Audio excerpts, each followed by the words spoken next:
I'm creating this video because I haven't uploaded in a long time and I'm very lazy. I do like making these educational videos, but they are hard. Um, I swear I'm working on the other one. I just finished the book. I'm going to read another book, a very short book about ecology. I read the philosophy of environmentalism and ecology, a book about that, um, which is more so the ethics of how we should treat the environment, what we should do instead of what the environment is, and what we should value about the environment. Now I want to.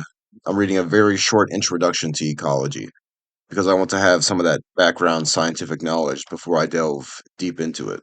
Before I make any of these videos, I really like to do my research. A lot of YouTubers they'll make 30-minute to an hour videos about educational topics. And then you can almost immediately tell that they didn't really do their own research. They paid someone else to do it, or they did do their own research and they just wanted to put a video out with really good editing and they get a bunch of things wrong. Um, it happens all the time. When I made my first video, the one about tag the transcendental argument for God, I read both academic papers put out by Dr. Sornum. Also read a case for necessitarianism. I tried to understand that book as best I could. There's still things in that book I don't really understand that well, but I didn't really go into that. I just use necessitarianism as a way to counter tag. Um, but I don't think I got the tag argument wrong in that video. I think it's very important to get stuff like that right. That way you can correctly debunk it. That's why I haven't made a video on any other uh, apologetics or counter apologetics because I haven't done the research to, or I wouldn't say I have the knowledge to make a video and uh, correctly debunk another apologetics argument. I'm not going to name any names, but I really don't like the atheism on the YouTube platform or the social media platform. Um, Most academic philosophers, if you've watched atheists interview them, the academic philosophers are like you can tell they know what they're talking about. They have thought about this kind of stuff. They don't. It might not be their expertise, but they're not misrepresenting anything. Um, it's something that's really lacking within the modern atheistic field. The academic philosophers, they're not content creators. I don't fault them. I'm not telling them to go and create, a you know hour long video and build up subscribers to set everything right. That they have no obligation to do that. They're doing. Most of them are probably married and have kids and they just they like where they're at now. They don't really want to focus on something like that. So, anyway, I was going to talk about something completely different, but I guess I'll ramble about this. One thing I really want to do with this channel, um, is make atheism more, I guess, tenable. I want it to be, I want atheism to be an actual discipline. Right now, atheism, you know, on the internet, eh, I don't like. Okay, I'm not going to name any names, but I don't. There isn't a single atheist YouTuber I like. I like Alex O'Connor, but like me, he isn't an atheist. He's an agnostic. Even though I'm an agnostic, I still respect atheism. But I also see the the downfall. Like for an example, I watch a lot of stuff from inspiring, and I watch a lot of stuff from inspiring philosophy. I also watch a lot of stuff from other Christian YouTubers. I watch some stuff from David Wood, even though I don't like him. I've watched way too much Jay Dyer. I don't want to touch Jay Dyer again. I don't like him, but I don't think he cares anyway. For someone who has 5 subscribers, but either way, The reason why Jay Dyer is able to have such a fan base is, well, one, he's smart. I mean, you can say what you want about Jay Dyer, but he does know philosophy. I've learned a lot of philosophy from him. I hate to admit it, but it's true. He's smart. He has charisma. He's a rather handsome young guy. And uh, if you look at any of his debates, no one can represent Tag correctly. Um, because most of the people he debates, not everyone, he debated Alex Malpass, which was a I don't know if I'd even call that a debate, but I thought it was a good discussion. Uh, but most of the people he debates are like completely mindless to the Tag argument, like Matt Dillahunty. Um, it's embarrassing to watch, and as someone who is really into philosophy, it's the main thing I love doing is philosophy. It was cool to know the Tag argument and to see other people misrepresent it, and then Jay Dyer just go like right into it and dismantle them. Uh, but it's the reason why I was so excited when I found necessitarianism, and I after having a full grasp of Tag, and then when I brought this up in the Discord, in Jay Dyer's Discord, and I was like, so what's the Tag argument? If X then Y, or not if X then Y. I'm trying to come up with this or trying to remember this on the fly. It's been a while, probably since the video, since I've thought deeply about it. Um, oh yeah, X is a necessary precondition for the possibility of Y. Y therefore X. Okay, so X is a necessary precondition for Y. Y therefore X. What a lot of Tag people like, at least ones that aren't J Diet, like the ones that are into this stuff like I was, they tend to leave out possibility. X is a necessary precondition for the possibility of Y. They just say X is the necessary precondition for Y. This is like a sleight of hand. It's a mistake that Tag proponents make. Jay Dyer has done this a couple times himself, actually. Even Dr. Sorum, when you write the Tag argument as a disjunctive syllogism, you're not proposing that Y is a possibility anymore. You're stating it's a necessity. Either a disjunctive syllogism is like either this or this.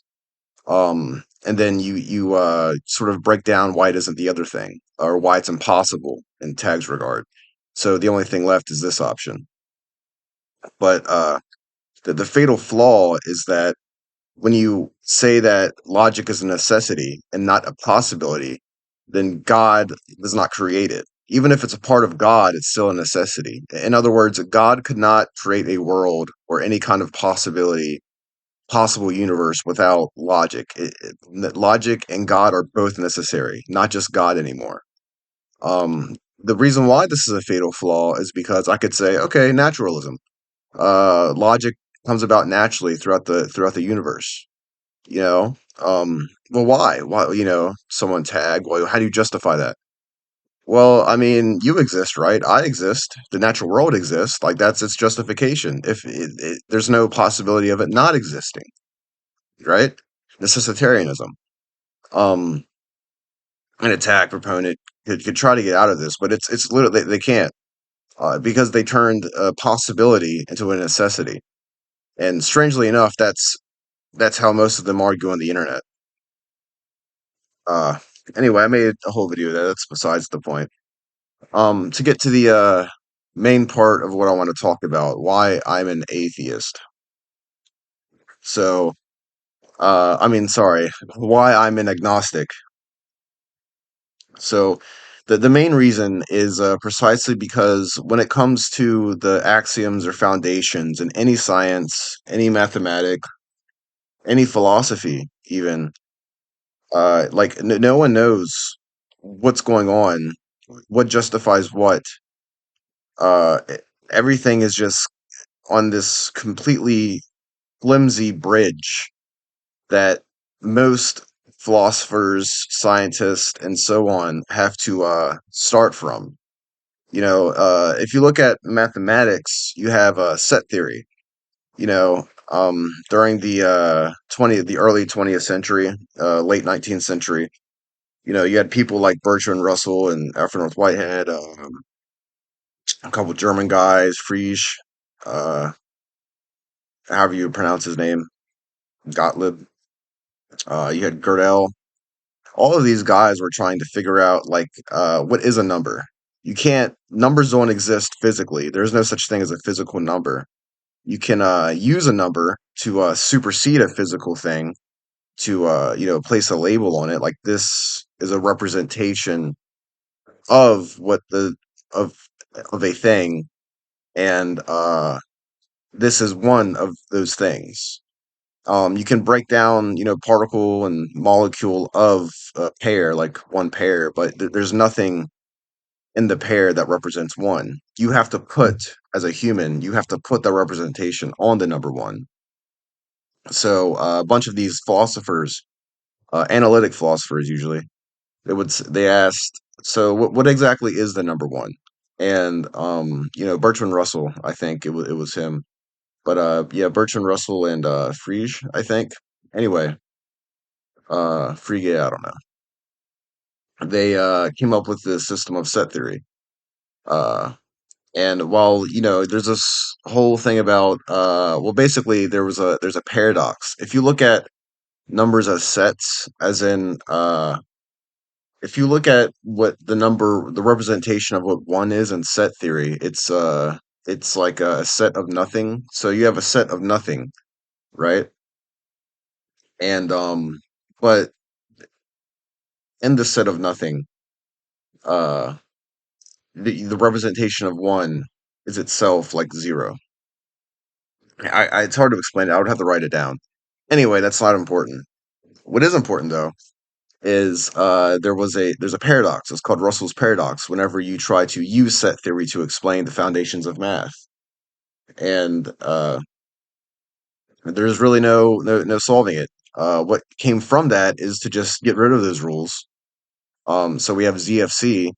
So most philosophers of math and people who are into mathematics that delve into this start from ZFC and then they increase from there.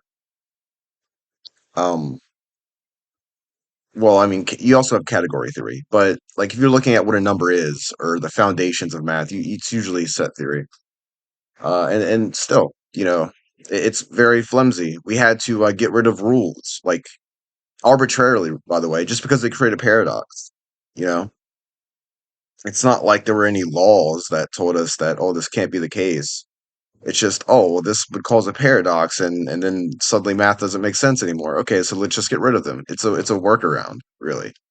Um, a lot of people will cope and say it wasn't a workaround, but it is. I mean, if you look into this deeply enough, it definitely is. And we still don't know if exists in the world, if it's imaginary. There are different arguments for all of these things. Now you look at philosophy. Philosophy, metacognition, thinking about thinking. What is philosophy? What are thoughts? Like, ultimately, these philosophy just comes from the human mind. It doesn't exist anywhere else. It's like a conceptual way of trying to understand whatever your heart desires. There's philosophy of mind, philosophy of math, philosophy of aesthetics. Politics. You have the big five categories, and you got logic. It's really about metacognition and understanding the nature of these things.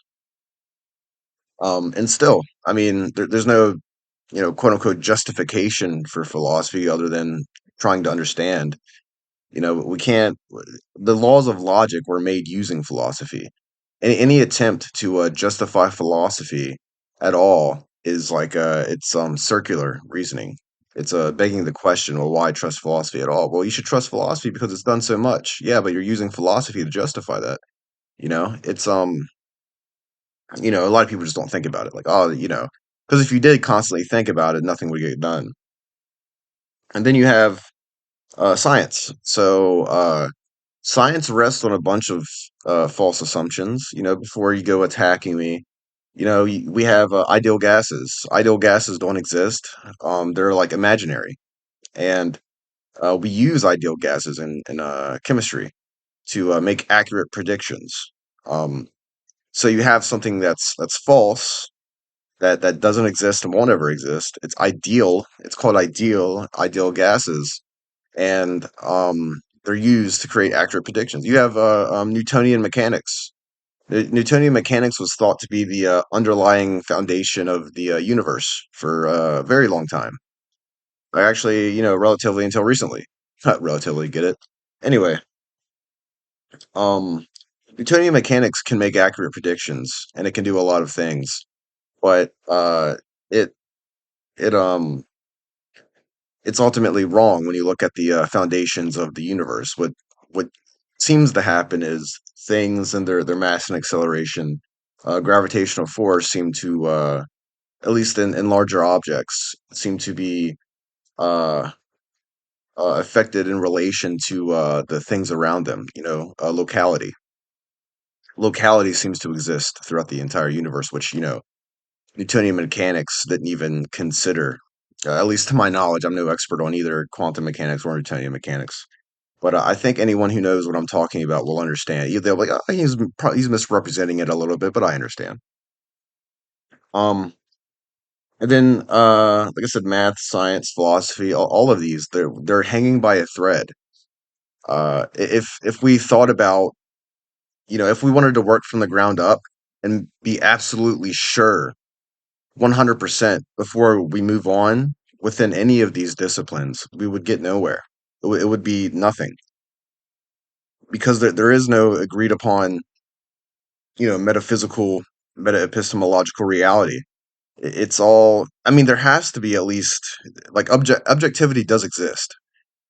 So I guess I could say I'm an epistemological nihilist. Like objectivity, it does have to exist, or else we wouldn't make sense out of anything. Nothing would make sense. It would be complete chaos.